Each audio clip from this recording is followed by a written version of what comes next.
Once upon a time in ancient Athens, there lived a very peculiar man named Socrates. Born to a stonemason and a midwife, he was by no means a handsome man. With his snub nose, bulging eyes, and stout physique, he was often a subject of ridicule in the city. He owned no fine home or fortune, always wearing the same shabby cloak and walking barefoot through the streets. Yet his true nature was that of a man with a sharp wit and a profound thirst for knowledge which impressed everyone. Socrates would stand in the city's marketplace, agora or public squares, and engage everyone he met in a series of questions. His questions weren't mere small talk. They were aimed at scrutinizing the very essence of things people took for granted, such as, what is justice? What is courage? What is beauty?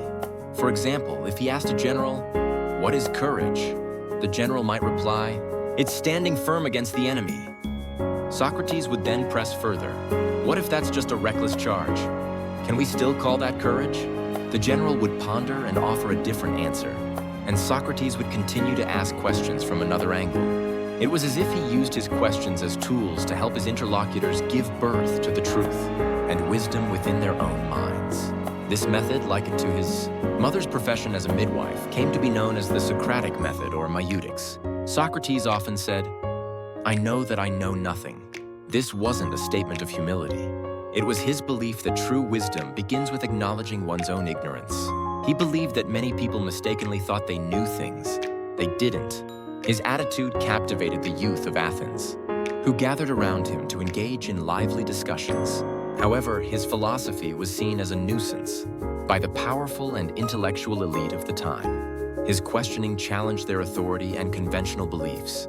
Eventually, Socrates was put on trial, accused of corrupting the youth and impiety. In court, he spoke eloquently about his way of life. He famously referred to himself as a gadfly stinging the noble horse of Athens, urging its citizens not to become complacent but to constantly seek the truth. Nevertheless, he was found guilty and sentenced to death by drinking hemlock. In prison, his disciples came to him and offered to help him escape. Socrates refused, stating, the law, even if it is unjust, is something that we, as citizens, must obey. If I break the law, the order of our city will crumble. True to his words, he calmly drank the cup of poison and passed away. He never wrote a single book, but his ideas and life deeply influenced later philosophers, most notably his student Plato, laying the foundation for Western philosophy. The story of Socrates continues to move people today as the tale of a man who advocated for the knowledge of ignorance and ceaselessly pursued the truth.